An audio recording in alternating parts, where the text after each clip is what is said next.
ترکی اور پاکستان دو دل ایک جان دوستی مزید مضبوط بنائیں گے، خطے کی تنازعات مل کر حل کرائیں گے۔ وزیر اعظم پاکستان اور ترک صدر کی ملاقات کے بعد مشترکہ پریس کانفرنس، دونوں رہنماؤں کا ہر مشکل گھڑی میں ایک دوسرے کے شانہ بشانہ کھڑے ہونے کا عزم۔ وزیر اعظم نے کہا صدر ایردوان کے ساتھ جامع اور تعمیری بات چیت ہوئی، سماجی اور معاشی ترقی کے لیے تعاون پر شکر گزار ہیں۔ الحمدللہ اسلام آباد مفاہمتی یادداشت پر دستخط کی صورت میں کامیابی ملی، سفارتکاری اور باہمی احترام ہی آگے بڑھنے کا راستہ ہے۔ Erdogan and I reaffirmed our shared belief that dialogue, diplomacy and mutual respect. I express my deep and sincere appreciation for Turkey's strong and steadfast support for Pakistan's peace effort in the region that, alhamdulillah, have culminated in the signing of the Islamabad Memorandum of Understanding. The future of Pakistan-Turkey relations is infinitely promising and bright. Turkey has always stood by Pakistan in difficult times. Whenever Pakistan faced adversity, whether during war, devastating earthquakes, or catastrophic floods, the people of Turkey stood firmly by Pakistan. Pakistan's profound appreciation for Turkey's principled and unwavering support for the people of Jammu and Kashmir and their legitimate right to self-determination.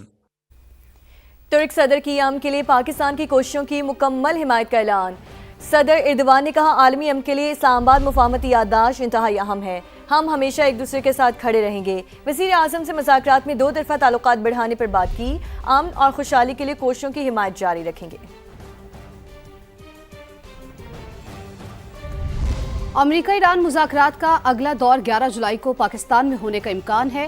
العربیہ نے دعویٰ کیا ہے کہ ایرانی وفد کا فیصلہ شہید آیت اللہ علی خامنئی کی تدفین کے بعد ہوگا۔ آئندہ مذاکرات میں ایران پر عائد پابندیوں سے متعلق بات چیت ہوگی۔ منجمد ایرانی فنڈز اور جوہری پروگرام سے متعلق امور پر بھی تبادلہ خیال کیا جائے گا۔ اور ایران کے شہید سپریم لیڈر آیت اللہ خامنئی کا سفر آخرت، 6 روزہ تعزیتی تقریبات کا آغاز، لوگ اپنے ہر دل عزیز رہنما کا آخری دیدار کر رہے ہیں۔ رقت امیز مناظر ہیں۔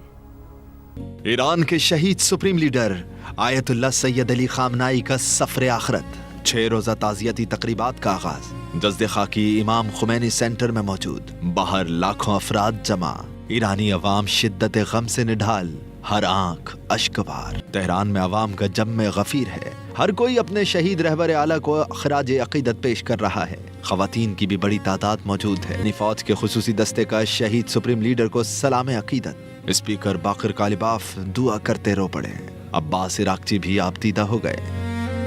6 جولائی کو تہران کی سڑکوں پر سید علی خامنئی کے جنازے کا مرکزی جلوس برآمد ہوگا۔ 7 جولائی کو جسد خاکی تہران سے مقدس شہر قم منتقل کیا جائے گا۔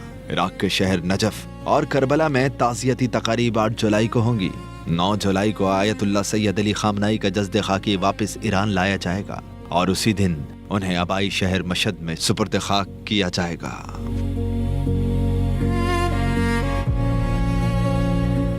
ایران کو شہید سپریم لیڈر کی تدفین کے لیے 1 ہفتے کی مہلت دی کیونکہ ہم اچھے اور با اخلاق لوگ ہیں۔ صدر ٹرمپ کا 250ویں جشن آزادی تقریب سے خطاب، بولے امریکہ کبھی کسی کے سامنے نہیں جھکا، ہمیشہ امن کا خواہاں رہا ہے لیکن کسی خطرے کو برداشت بھی نہیں کریں گے۔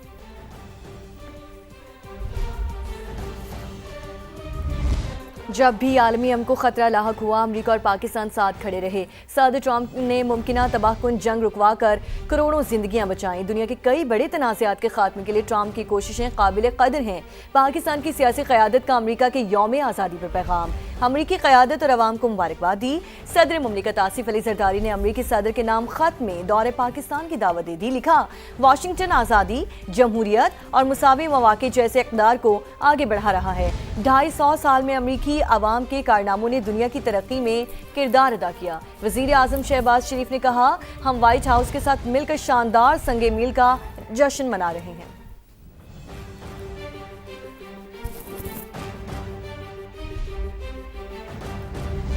امریکہ اور ایران کے درمیان سالوں سے انتہائی مشکل اور پیچیدہ ذمہ داری تھی۔ پاکستان نے خلوص نیت سے اہم ترین کردار نبھایا۔